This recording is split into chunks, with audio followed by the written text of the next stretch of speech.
A pregnant woman stands at a Seoul convenience store counter. She reaches into her purse. The man behind her in line. She doesn't know his face yet, but in exactly 17 minutes, 12 black Mercedes will pull up outside this store because of what she's about to do. His card declined 3 times. She paid for his instant noodles. $3.47. That's all it took. Because the man she helped wasn't just any stranger. He was Kim Tae-jun. And Kim Tae-jun controlled half the underground economy in Gangnam. What happened next would make her question everything she thought she knew about kindness, and what it costs when you show it to the wrong person. Or maybe the right one. Before we go further, hit that subscribe button right now.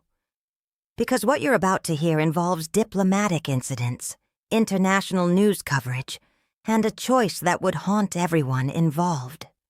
You'll want to follow this channel for more stories like this. This is real, every word.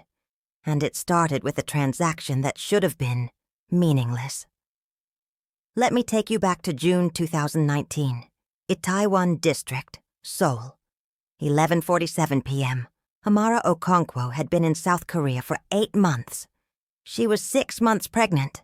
Her husband worked night shifts at a shipping company. She was alone most evenings. That night, she couldn't sleep. The baby kept kicking. So she walked to the 7-Eleven 3 blocks from her apartment.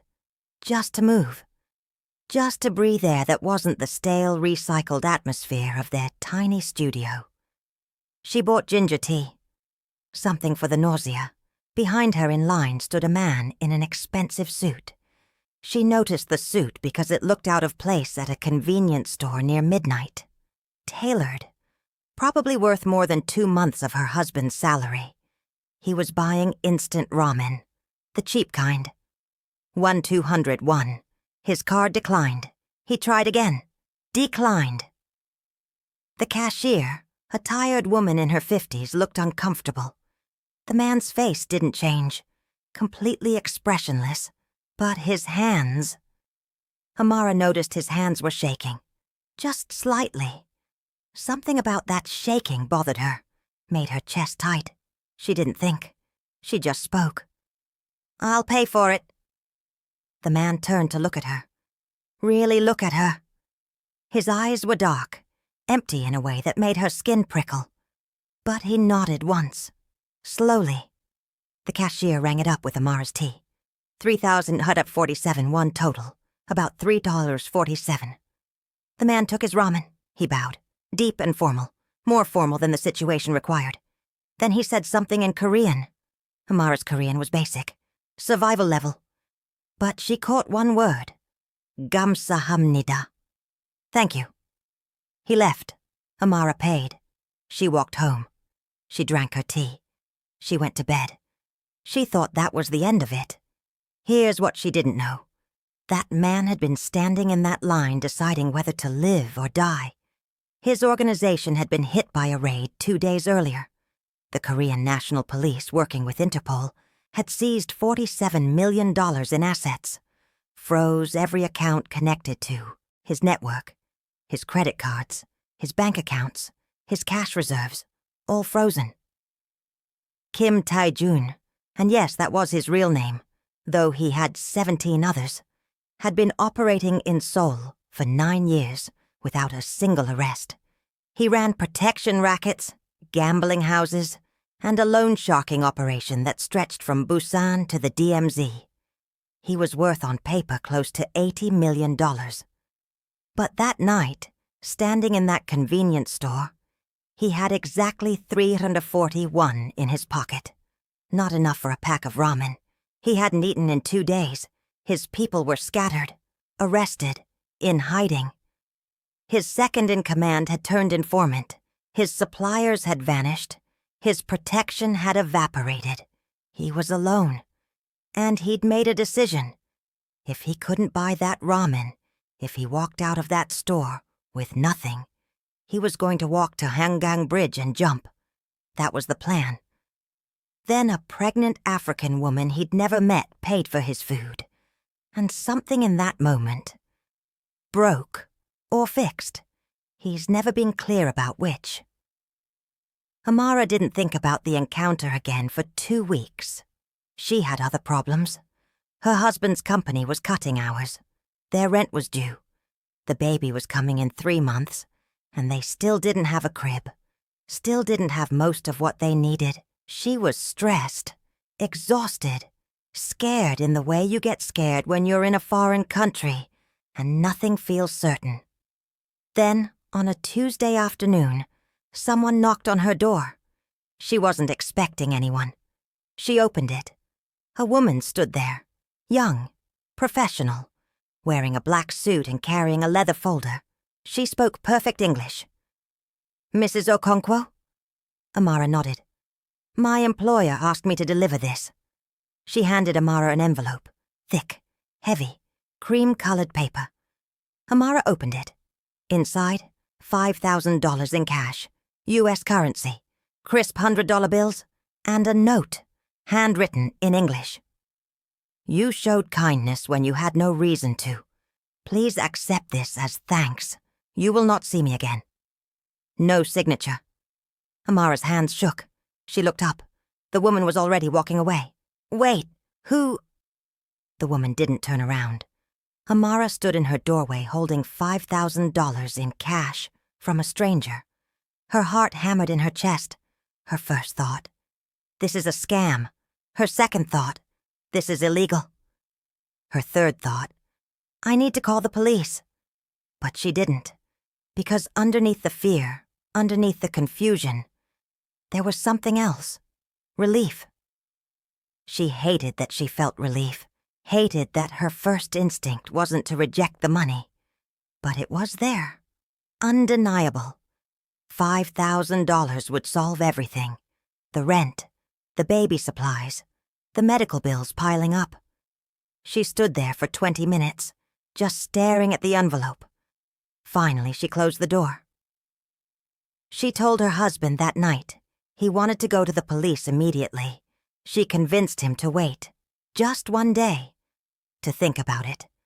They argued until 2 a.m. They decided to keep it. That decision would change everything. Because Kim Tae-jun hadn't disappeared. He'd been watching, rebuilding. And he'd developed what his associates would later describe as an obsession. Not with Amara specifically, with the concept of her. He'd survived because of a random act of kindness from someone who had nothing. Someone who was struggling just as much as he was in that moment. Maybe more. It broke something in his worldview. For 9 years, he'd operated on a simple principle. Everyone is transactional. Everyone wants something. Kindness is leverage. Gratitude is weakness. Then a pregnant woman bought him ramen and asked for nothing. It didn't compute. So he did what powerful men do when something doesn't compute. He investigated. Within 72 hours, he knew everything about Amara Okonkwo. Her full name, her husband's name, where they lived, where they worked, their visa status, their financial situation, her medical records, everything.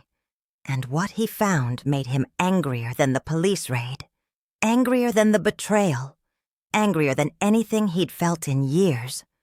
She was barely surviving.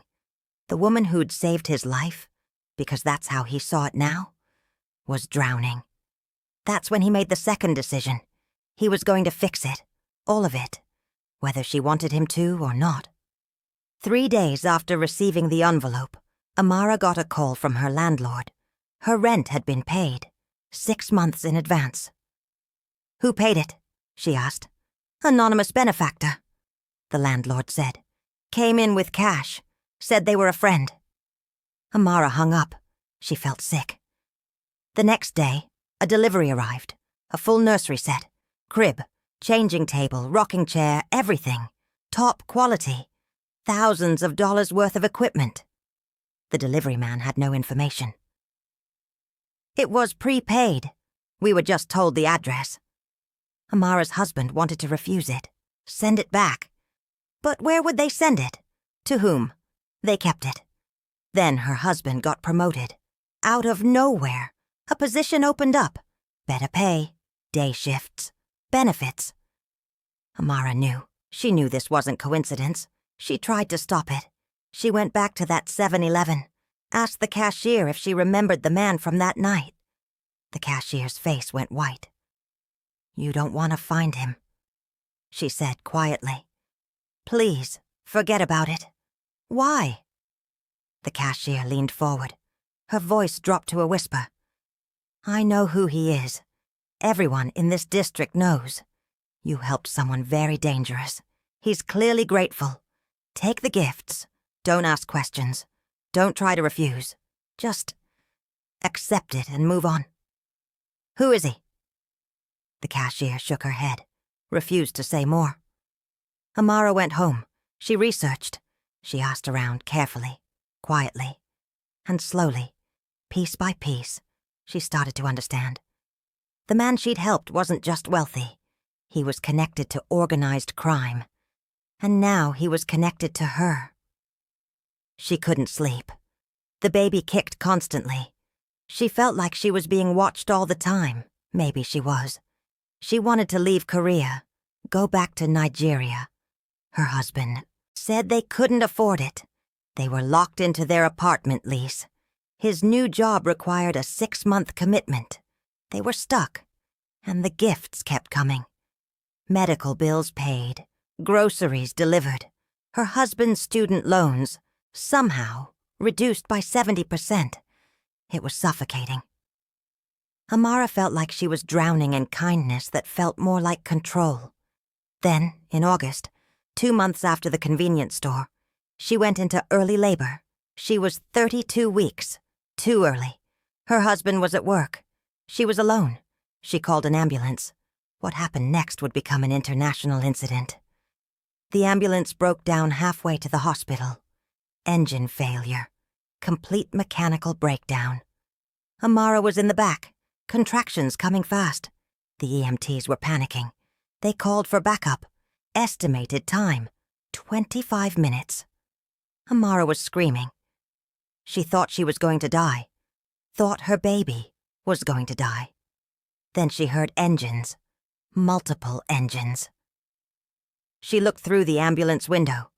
12 black Mercedes sedans, coming from both directions, moving fast. They boxed in the ambulance. Men in suits got out. She counted at least 20. One of them opened the ambulance door. She recognized his face, the man from the convenience store. He looked at the EMTs. "We're taking her." One of the EMTs tried to argue. The man held up a hand. "She will die here. My vehicle is 3 minutes from Samsung Medical Center. Their top obstetrics team is waiting. We leave now." The EMT looked at Amara. Amara looked at the man. She had no choice. She nodded. They moved her to one of the Mercedes. The man sat beside her. He held her hand. His face was still expressionless, but his hand was steady. "You will be fine," he said quietly. "Your baby will be fine. I promise you." The convoy drove through Seoul like they owned it. Traffic parted. Lights seemed to change in their favor. Amara found out later that they had police scanners, traffic control access, and had actually hacked several intersections to greenlight their route. 3 minutes and 17 seconds. That's how long it took. The hospital entrance was blocked off. A team of 7 doctors and nurses waited. They rushed her inside. Kim Tae-jun stayed in the waiting room. All 12 cars remained in the hospital parking lot. His men formed a perimeter. The hospital staff was terrified. They called the police. By the time officers arrived, Amara's baby had been delivered. A girl. Premature, but stable. And that's when everything exploded. The police surrounded the hospital. Korean National Police. Interpol agents who'd been tracking Kim for years. This was their chance. They had him trapped. But they also had a problem. Inside, Kim Tae-jun was sitting in a waiting room. Unarmed. Alone. His men outside had weapons but hadn't drawn them. And the reason he was there? He'd just saved a pregnant woman's life. The media arrived within an hour. News helicopters, cameras everywhere. The story was too good. Notorious, organized crime figure saves African immigrant in medical emergency. Public opinion shifted in real time. People started gathering outside the hospital, supporting him, calling him a hero. The police couldn't storm in. Too much attention, too much public support. It became a standoff.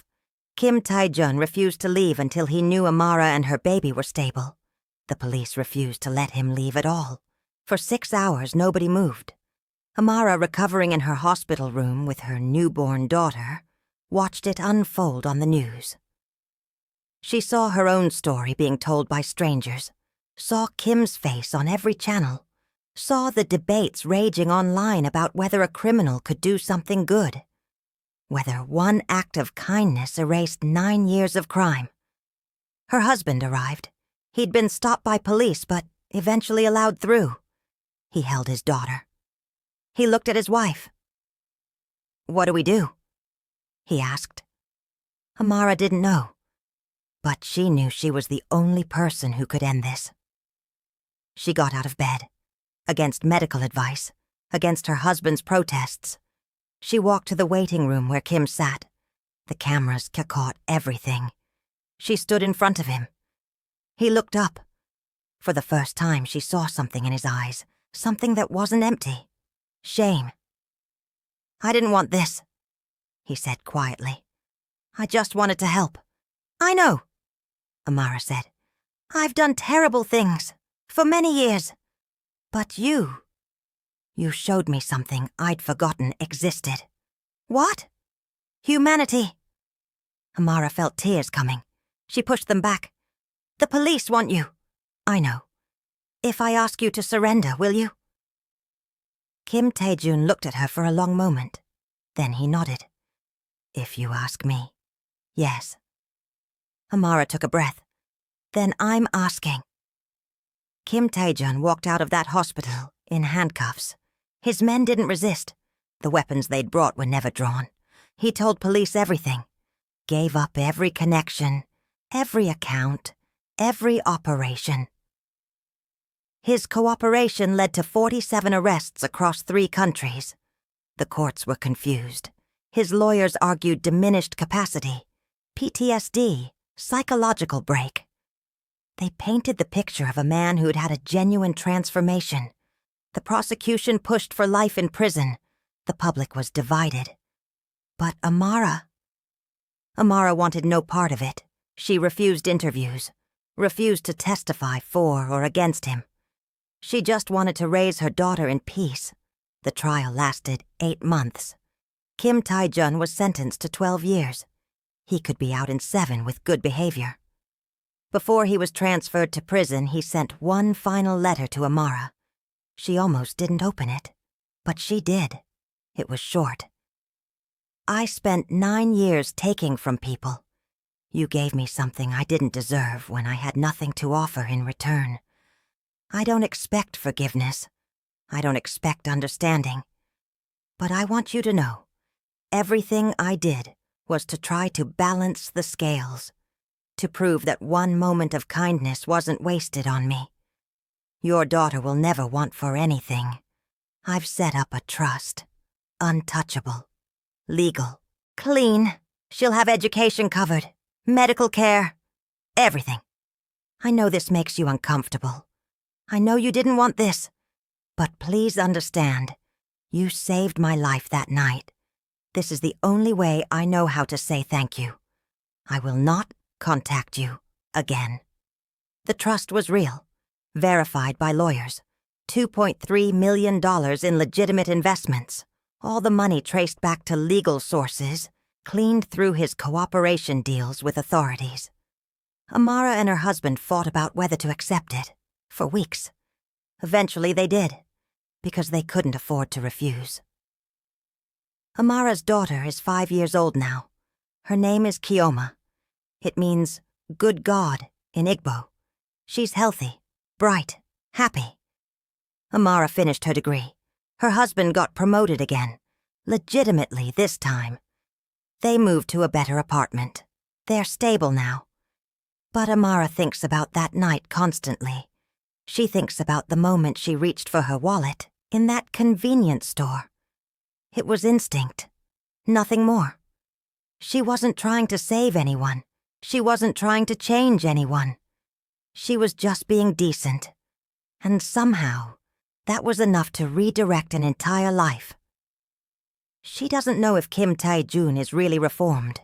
She doesn't know if one good deed erases 9 years of crime. But she knows this. That night, 2 people were drowning. Both of them were out of options. Both of them were alone. And a small act of kindness between strangers created a ripple that touched hundreds of lives. The police, the courts, the media, the public. Everyone had an opinion about what it meant, but Amara knows what it means to her. It means that moments matter, that we never really know what someone is carrying, that the smallest gesture can be the difference between someone living or dying. Not always, not usually, but sometimes, and that sometimes is enough. Kim Tae-jun is scheduled for release in 2027. Amara doesn't know if she'll hear from him again. Part of her hopes she won't. But part of her, a small part, wants to believe that people can change. That the man who walked out of that convenience store with instant noodles isn't the same man who walked into that hospital to save her life. That somewhere in the middle of all the complexity and crime and chaos, there was a genuine moment of transformation. She wants to believe that, even if she's not sure she does. Here's what keeps me up at night about this story. We talk about kindness. Like it's simple. Like it's always good, always pure. But Amara's kindness created a debt she never wanted. It brought her money, security, stability, things she desperately needed. But it also brought fear, confusion, a connection to a world she wanted nothing to do with. So was it worth it? Ask Amara on a good day. When Kioma is laughing and safe and loved, she'll say yes. Ask her on a bad day, when she remembers the hospital surrounded by police, when she thinks about the man in prison who changed her life, whether she wanted him to or not. She'll say she doesn't know, and maybe that's the real truth of it. Kindness isn't a transaction. It's not a contract. When you help someone, you have no idea what you're setting in motion. You can't control what happens next. You can't control who they become or what they do with the gift you've given them. All you can do is make the choice in the moment. Amara reached for her wallet. That's all she did. Everything else, the convoy, the hospital, the trial, the trust fund, the media circus, none of that was her choice. But the initial moment was, and she chose kindness. Even though she had nothing to give, even though she was struggling too. She chose it anyway. That's the story. A pregnant woman, a convenience store, $3.47, and 2 lives that would never be the same. If this story affected you the way it affected me, subscribe to this channel right now. Hit the bell icon so you never miss another story like this, and drop a comment below. Do you think people can really change? Do you think Kim Tae-jun's transformation was genuine, or was it manipulation? I read every comment. I want to know what you think. Because stories like this don't have easy answers. They just have moments. And those moments matter. I'll see you in the next one.